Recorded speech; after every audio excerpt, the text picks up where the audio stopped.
ত্রিবেণীতে জনসভা করলেন রাজ্য বিজেপির সভাপতি। বিধানসভা ভোটের আগে বিজেপির পক্ষ থেকে রাজ্য জুড়ে বিভিন্ন জেলায় শুরু হয়েছে পরিবর্তন যাত্রা। সেই মতো গতকাল হুগলি জেলায় শুরু হয়েছে সেই পরিবর্তন যাত্রা। আজ দ্বিতীয় দিনে ত্রিবেণী কালীতলা আসতেই এদিন গিরিশ স্মৃতি সংঘের ফুটবল মাঠে এক জনসভার আয়োজন করা হয়। প্রধান বক্তা হিসেবে উপস্থিত ছিলেন বিজেপির রাজ্য সভাপতি শ্রমিক ভট্টাচার্য, কেন্দ্রের প্রাক্তন মন্ত্রী দেবশ্রী চৌধুরী, দীপঞ্জন গুহ, জেলা সভাপতি গৌতম চ্যাটার্জি, প্রাক্তন সভাপতি তুষার মজুমদার, এছাড়া স্বরাজ ঘোষ, সুরেশ চৌধুরী সহ রাজ্য ও জেলা নেতৃত্বরা। বিজেপির পক্ষ থেকে রাজ্য সভাপতি সহ উপস্থিত সকলকে বরণ করে নেওয়া হয়। তারপরে এলাকার কংগ্রেস থেকে বেশ কিছু জন বিজেপিতে যোগদান করেন। তাদের হাতে দলীয় পতাকা তুলে দেন রাজ্য সভাপতি এবং ওই ক্লাবের পক্ষ থেকে জয়রাজ পাল। এদিন রাজ্য সভাপতির হাতে নতুন একটি ফুটবল তুলে দেন। পরে সেই ফুটবলটিতে তিনি শট মারেন কর্মীদের উদ্দেশ্যে।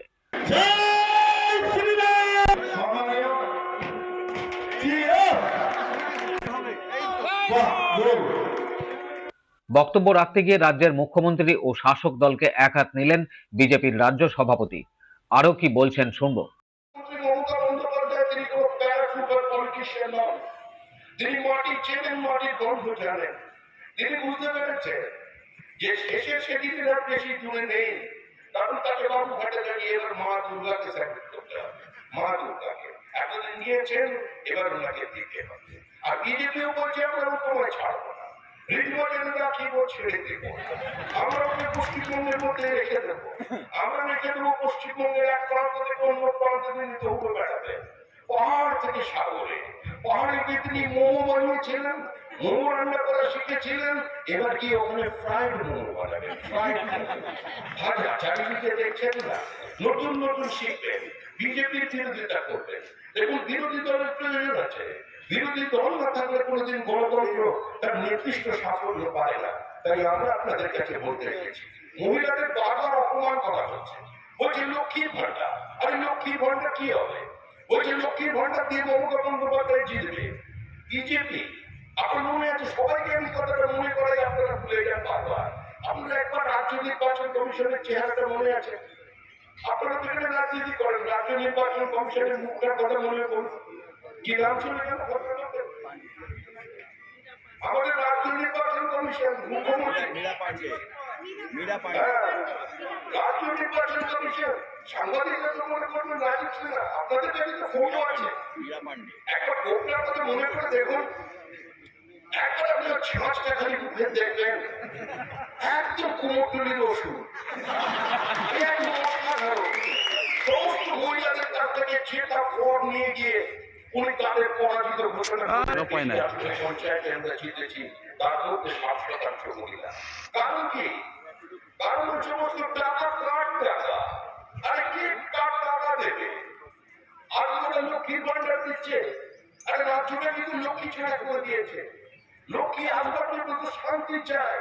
এই বোমা গুলির মধ্যে কে আসবে? ওই জন্য আমরা 10 হাত নিয়ে মাকে ধরে নিয়েছি অন্নপূর্ণা ভান্ডার। কিন্তু আমরা বিষয় নয়। বিজেপি 3000 টাকা অন্নপূর্ণা ভান্ডারে দিচ্ছে, দেবে। আর তৃণমূল কংগ্রেস 3000 টাকা লক্ষ্মীর ভান্ডারে দিয়েছে। তৃণমূল কংগ্রেস রূপশ্রী দিচ্ছে, বলছে ওদের থেকে সবাই নকল করে। যেদিকে টাকা দেন শ্রী, অর্থশ্রী, রূপশ্রী, কিন্তু কোনো জায়গায় টাকা নেই। আপনাদের ফান্ডে টাকা আসবে, কিন্তু এই যে পথশ্রীর যে কন্ট্রাক্টররা কাজ করেছেন তাদের ফান্ডে টাকা নেই। এই যে পুলিশ ভদ্রলোক এখানে ছিলেন, ওনাকে ব্যক্তিগতভাবে জিজ্ঞাসা করে দেখুন, ওদের মডার্নাইজেশনের জন্য, ওদের গাড়ি ঠিকঠাক রাখবার জন্য আজকে যে টাকা তৃণমূল কংগ্রেসের দেওয়ার কথা দিয়েছেন কিনা। আপনাদেরকে ফাইন করছে পুলিশ দাঁড়িয়ে রাস্তায়, একজন কথা উঁচু করে পুলিশের কাছে কাগজ চেয়ে বলুন আপনার জিপে আপনার ইন্স্যুরেন্সের কাগজটা দেখি, আপনার পলিউশনের পেপারটা দেখি, দেখাতে পারবে। কারণ সব ফেল। এরা যে পুলিশ, এ রাজ্য সরকারটাকে দেউলিয়া করে দিয়েছে।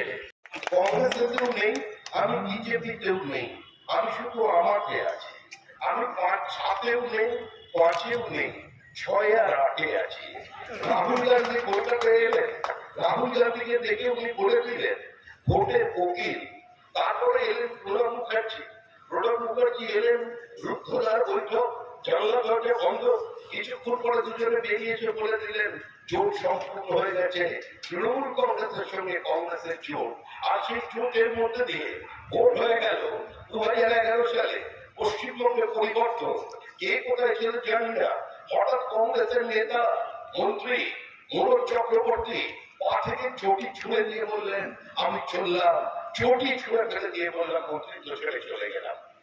এখন তৃণমূল কংগ্রেস একা, কিন্তু একা তৃণমূল কংগ্রেস কখনো থাকতে চায় না। তৃণমূল কংগ্রেসের যিনি নেত্রী তিনি বারবার দিল্লি ভোটেরই দিল্লি চলে যেতে চান। আমরা যত বলি আপনি যাবেন না, আপনার আমাদের মায়ের কাছে আপনি কি করে যাচ্ছেন? আমরা তো আপনাকে ভালোবাসি, আমরা তো আপনার সঙ্গে আছি, আমরা আপনার কবিতা পড়ছি, আমরা আপনার ছবি দেখছি, আমরা আপনার গীত বিধানের বদলে কবিতা বিধান করছি। আমরা তো রবীন্দ্রনাথকে ভুলে গিয়ে গীতাঞ্জলির পরিবর্তে পদ্মাঞ্জলি করছি। আমরা তো বিশ্বভারতী বিশ্ববিদ্যালয় ছেড়ে বিশ্ব বাংলা বিশ্ববিদ্যালয়ে যেতে চাইছি। আপনি কেন আমাদের ছেড়ে যাবেন? আমাদের মায়াটা দিয়ে কেন যাবেন? উনি বলবেন না, ওনার দলের লোকেরা সামনে দাঁড়িয়ে বলে দেবেন পরবর্তী দেশের প্রধানমন্ত্রী কে? প্রধানমন্ত্রী মমতা ব্যানার্জি।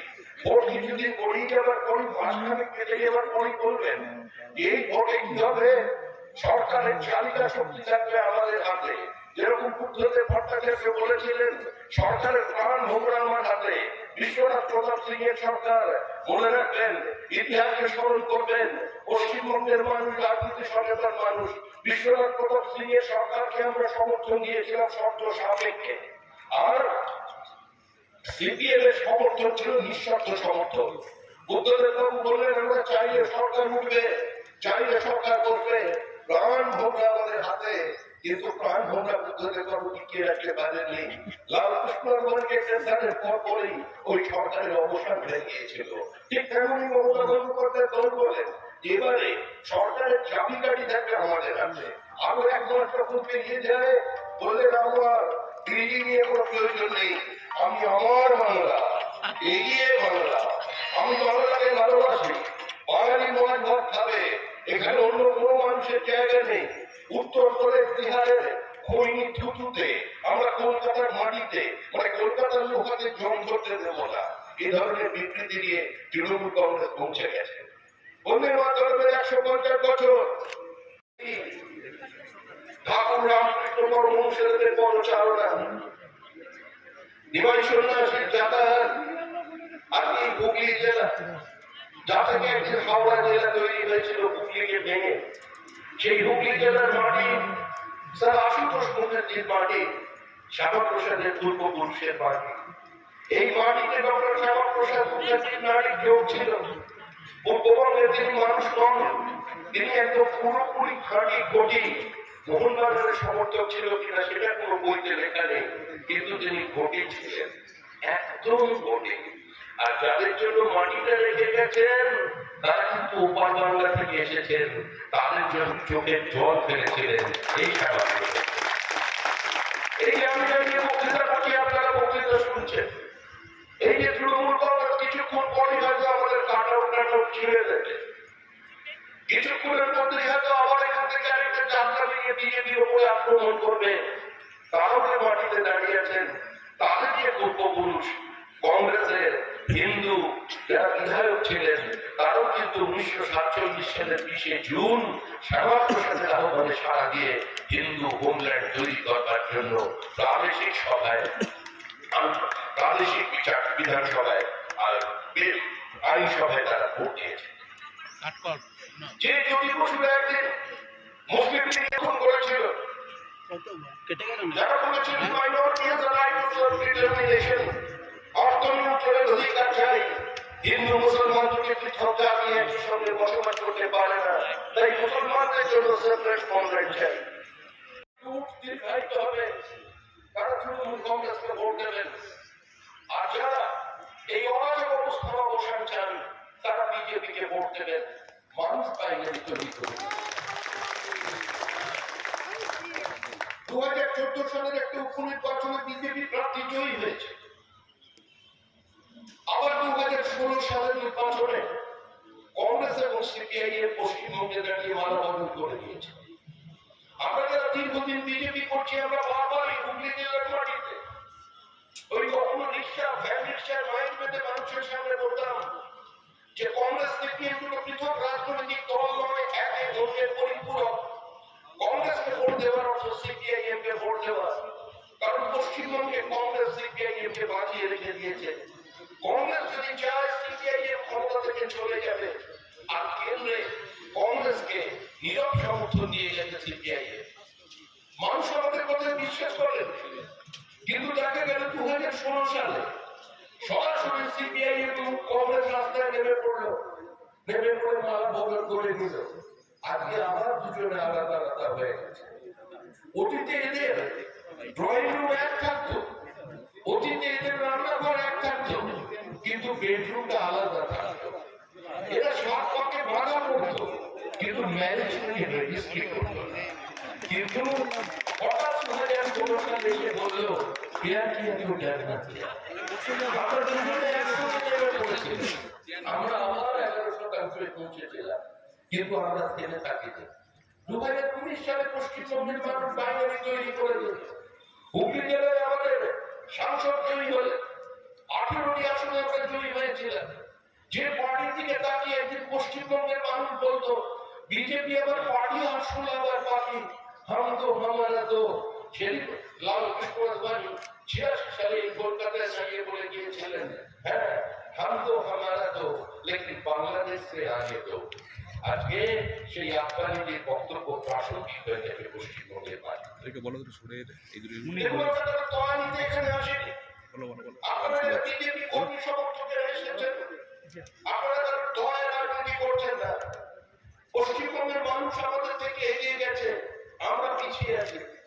আমাদের কম সময়ের মধ্যে চলছে না, কিন্তু মানুষ আমাদের আগে রাস্তায় দাঁড়িয়ে আছে, কারণ মানুষ মনে মনে পরিবর্তন করে দিয়েছেন। তৃণমূল কংগ্রেস চলে গেছে, তৃণমূল কংগ্রেস নেই, তৃণমূল কংগ্রেস চলে যাবে, যেটা আছে সেটা জীবন্ত জীবাশ্ম। তৃণমূলকে চতুর্থ বারের জন্য কেউ ক্ষমতায় নিয়ে যেতে পারে না। আরেকজন যে ছিল সেও ছিল তৃণমূল কংগ্রেসের, সে ছিল সভাপতি। আন্দোলন তৈরি হয়েছিল এখান থেকে। পরবর্তীকালে মমতা বন্দ্যোপাধ্যায় সেই আন্দোলনে যোগদান করেন, আমরা আন্দোলনের মধ্যে ঢুকি। মুখ্যমন্ত্রী হঠাৎ সিঙ্গুরের মঞ্চকে এখান থেকে সরিয়ে নিয়ে কলকাতায় চলে গেলেন। মমতা বন্দ্যোপাধ্যায় অনশন করছেন, অনশন নিয়ে আবার মমতা বন্দ্যোপাধ্যায়ের দলের লোকেরা পিছনে বিদ্রুপ করছে, কংগ্রেস হাসছে, বলছে এটা অনশন নয়, এটা গভর্নমেন্ট অনশন। কতভাবে মমতা বন্দ্যোপাধ্যায়ের বিরোধিতা হলো, পৌঁছে গেলেন সিঙ্গুরে রাজনাথ সিং, গ্রেপ্তার হলেন। সিঙ্গুর থেকে পুলিশ বাধা দিল, পার্লামেন্টের উভয় পক্ষকে অচল করে দিয়ে সিঙ্গুর আন্দোলনকে যারা সর্বভারতীয় তকমা দিয়েছে বিজেপি। মমতা বন্দ্যোপাধ্যায় ধর্নায় পৌঁছেছিলেন রাজনাথ সিং। রাষ্ট্রপতির হস্তক্ষেপের মধ্যে দিয়ে মৃত্যু উলঙ্ঘ গড়ি থেকে যে মমতা বন্দ্যোপাধ্যায়কে আমরা নিয়ে এসেছিলাম, আজকে সেই মমতা বন্দ্যোপাধ্যায় রাষ্ট্রপতিকে আক্রমণ করছেন, প্রধানমন্ত্রীকে আক্রমণ করছেন। কি শব্দচয়ন, হদল কুতকু, বলছে মোদীকে যে কোনোদিন ফেলে দেবে। আর বাংলার মানুষ, হুগলি জেলার মানুষ এটা সহ্য করতে পারবে? আর যারা ডেঙ্গির মশা মারতে পারে না, তারা মোদী মারবে। এখন বলছেন আমি কোথাও যাবো না, আমি মাটিতে বসে থাকবো, কারণ উনি বুঝতে পেরেছেন উনি চলে যাচ্ছেন, উনি চলে যাবেন। ওনার জায়গা হচ্ছে এখন একমাত্র আগামী দুর্গাপুজোর বাবুঘাটে বিসর্জন দেখবেন, কারণ এতদিন দেবী দুর্গার স্বরূপ নিয়েছেন উনি কার্নিভালে। মানে কি কথা, দুর্গা ঠাকুরকে চেনানো কে? তৃণমূল কংগ্রেস আবার কে? কার্নিভালের মধ্যে দিয়ে আমাদের কাছে যতদূর খবর আছে, দেবাদিতে মহারাজ স্পিড পোস্টে নাকি চিঠি পাঠিয়েছিলেন কৃতজ্ঞতা স্বীকার করে নবান্নে। এখন ঠাকুর দেবতা দাঁড়িয়ে চলে গেছেন, উনি বলছেন উনি বসে থাকবো, মাটি থেকে আর উঠছেন না, বলছেন ধর্ণা দেবো। কার জন্য ধর্ণা? বলছে দাদুর জন্য ধর্ণা, নাতির জন্য ধর্ণা। দাদু খায়, নাতি খায়। দাদুর বয়স 42, নাতির বয়স 22, দুজনই খাচ্ছে, ভোটার লিস্টে খাচ্ছে, দুজনে ভোটার, 22 বছরের ভোটার। এখন ভেবে দেখুন বাবার সঙ্গে ছেলের বয়সের পার্থক্য কত। ভাবতে পারে বাবার সঙ্গে ছেলের বয়সের পার্থক্য 10 বছর। মানে কি ছেলে একদম চমৎকার বাবা। এরকম কেজি বাবাকে তো খুঁজে বার করতে হবে 9 বছর বয়স থেকেই। কেউ 9 বছর বয়স থেকে 10 বছরের পাহাড় বাবা যে ভারতবর্ষের বিভিন্ন বিশ্ববিদ্যালয়ে ডাক্তাররা গবেষণা শুরু করে দিয়েছেন এই বাবাকে। হুগলির ত্রিবেণী থেকে রাজেশ দেবনাথের রিপোর্ট, খবর নিউজ 6।